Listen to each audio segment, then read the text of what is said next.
What's going on, guys? Welcome back to the channel. I am out here with the Chevy Silverado. Again, we just got back from e-check. As you guys know, we had to unplug our Pulsar LT right here and reconnect our factory wiring harness. But as you guys know, I will not be leaving that Pulsar LT off. I have to reconnect this thing back up immediately, and I recommend you guys do the same. The reason for that is because I don't want to become part of the lifter failure issue club. I want to stay out of that club for as long as possible. And for me, in my opinion, I told you guys this in the previous video, the Pulsar LT for me eliminates that issue. And I know there's going to be a lot of things in the comments saying, oh no, it's not because of the Pulsar LT. But the thing is, when you guys buy these trucks, if you're still having that lifter failure issue and you have the Pulsar LT, I will take a random guess and say you bought the truck used and you guys bought the truck with over 50,000 miles on it, or maybe some of that range from 32,000 miles to 50,000 miles. So for those of you guys who bought your truck with 30,000 miles to 50,000 miles or more, and you're still having that lifter failure issue with the Pulsar LT, that is the reason why. And for all of you naysayers in the comments saying that I'm wrong about this, that's the reason why. For me, I bought my truck with less miles than that. It was still used, but I immediately put the Pulsar LT on, and I have had no issues ever with running this truck. I've had this truck for 4 years now, and I have had none of the signs of the lifter failure issue.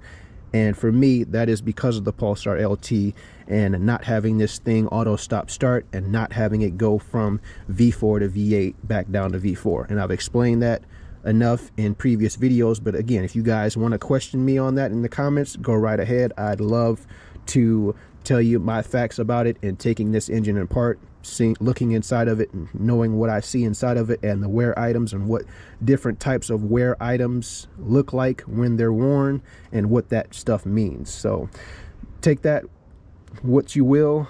Today we're going to be reconnecting our Pulsar LT back up and disconnecting our factory wiring harness now that we've passed e-check. But first, we got to disconnect our negative battery terminal over there before we start working with wires, because we don't want any issues popping back up to where the truck doesn't read the Pulsar LT and we still got the truck auto stop start and then going back into V4, V8, back down to V4 again. So let's go ahead and disconnect our battery and reconnect our Pulsar LT. I will do most of this off camera just to save time in the video. I've done this before in the install video of our cold air inductions intake and our Pulsar LT.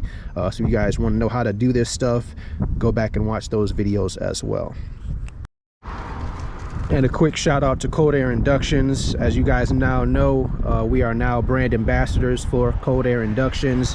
They sent me some merch. Got some merch right here. We got a t-shirt up underneath this front license plate right there, cover, and our magnet. So if you guys, Cold Air Inductions, if you guys see this video, please again send me another magnet and some more merch so that we can put that other magnet on this side to match the other side of the truck. So let's get into this, guys, taking off the negative battery terminal and reconnecting our Pulsar LT.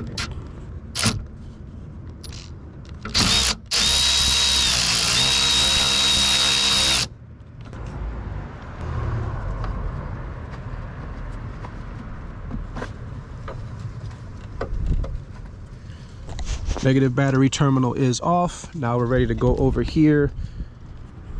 So as you guys can see here, I zip tied my Pulsar LT wiring harness over here so that it didn't get in contact with any heat or splashed with anything, or just didn't get damaged at all while we were trying to get our truck ready for the e-check with connecting our factory wiring harness back up.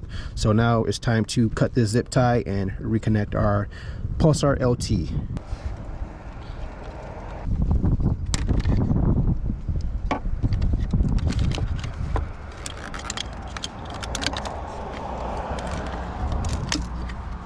Got this red tab to lift up, just like that. Push in this tab here, this dial will rotate and you'll be able to take this off.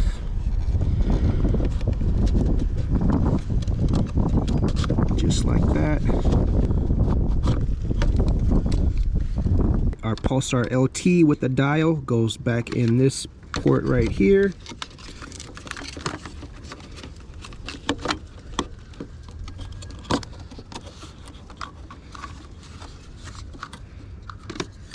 Actually, let me put this wiring on the back side here.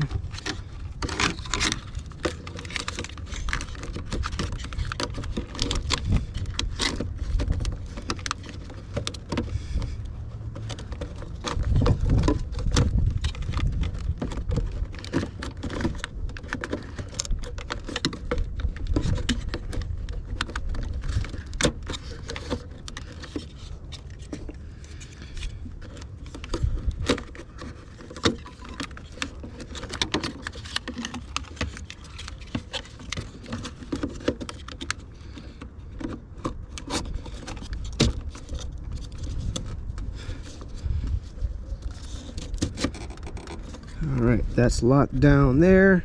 Push our red locking tab in to the dial, just like that.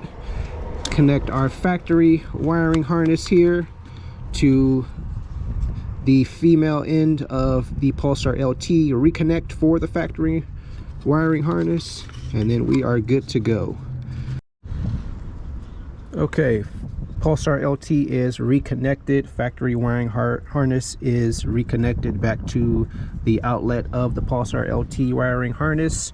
All we have left to do is reconnect our battery and we're good to go.